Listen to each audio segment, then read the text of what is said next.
What's up? Welcome to My Tech Methods. My name is Andy. A lot of you have been asking about the new 2016 MacBook Pro, rumors about it. When is it going to come out? What features is it going to have? Should you buy one? I'm here to answer those questions for you right now in this rumor roundup video of the new 2016 MacBook Pros. So currently there are two MacBook Pros. Like always, there's the 13-inch MacBook Pro and the 15-inch MacBook Pro. The current 13-inch MacBook Pro was released back in March of 2015. The 15-inch MacBook Pro that's out right now was released in May of 2015. So they are both due for updates very, very soon. So that brings us to the first big question, and that is, when will these new 2016 MacBook Pros be announced? Hopefully the 13-inch and the 15-inch MacBook Pro will both be announced during Apple's March event. That's going to happen later on this month, here in about 2 weeks actually, on March 21st. That is the best case scenario for them to announce both the 13-inch and the 15-inch MacBook Pros. Now, if they do it like last year, they're going to stagger them, which means they will release the 13-inch MacBook Pro first, maybe in March, and then wait till the WWDC conference in June to announce and release the 15-inch MacBook Pro. Hopefully they don't do that. Hopefully they will release both the 13-inch and the 15-inch at the same time, hopefully in March.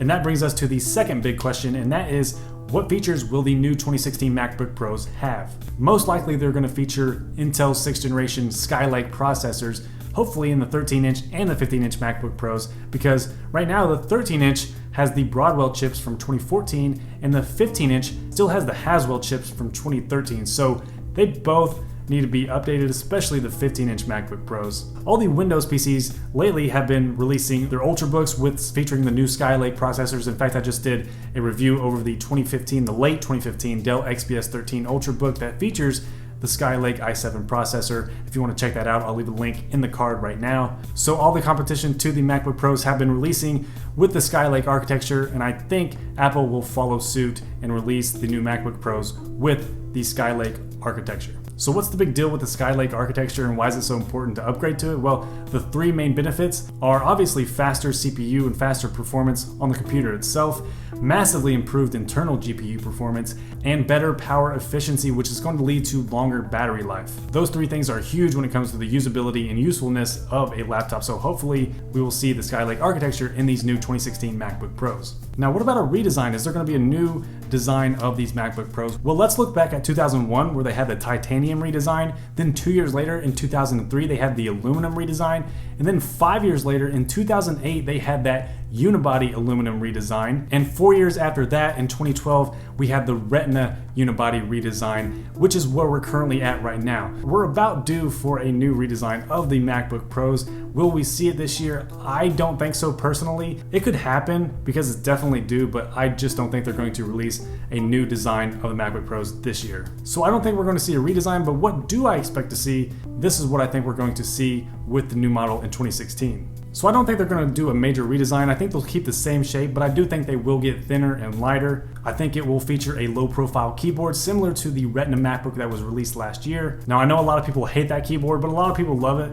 I just think Apple's going to go fully on board with that butterfly key mechanism that they put on the Retina MacBook. I think they're going to put that on all their MacBook Pros. Hopefully you like it and hopefully you get used to it. I think all the USB ports are going to be made into USB Type-C ports with support for Thunderbolt 3. You're probably going to have an adapter because I do think the USB ports are going to go to the new USB Type-C. I don't think the displays will get an increase in pixels. I do think they'll stay the same resolution, but I do think they might get minor features like the DCI-P3 color space like the iMacs have. I think they might go ahead and offer 3 different colors, just like they did with the Retina MacBook of last year. You can get a silver, space gray, or gold. Again, these are just my expectations. Nothing has been confirmed, but I do think they're going to offer the MacBook Pros in those 3 colors. I also expect to see the bezels get thinner.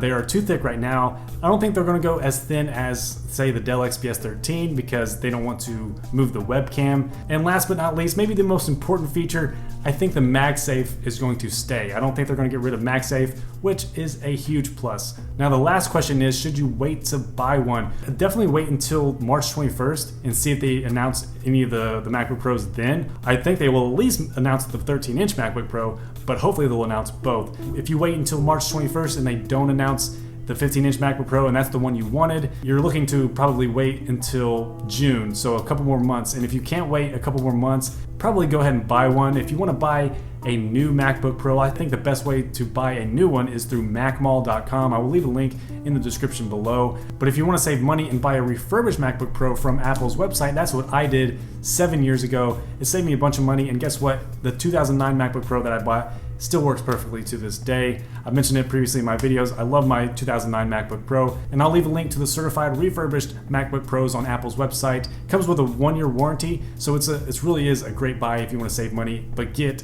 pretty much a brand new MacBook Pro from Apple. I hope this video helps you out. If you have any questions, you know the drill. Leave a comment down below, and I will try to get back to you as soon as possible. Share this with your friends and family, and hopefully, let's keep our fingers crossed, and we'll get what we want out of the new models when they announce them later on this year. Thank you for watching. My name is Andy. Make sure you give this video a thumbs up if it helped you out, and subscribe if you haven't already. Click that subscribe button. I do videos every week about tech. That's it for this video. I will see you in the next one.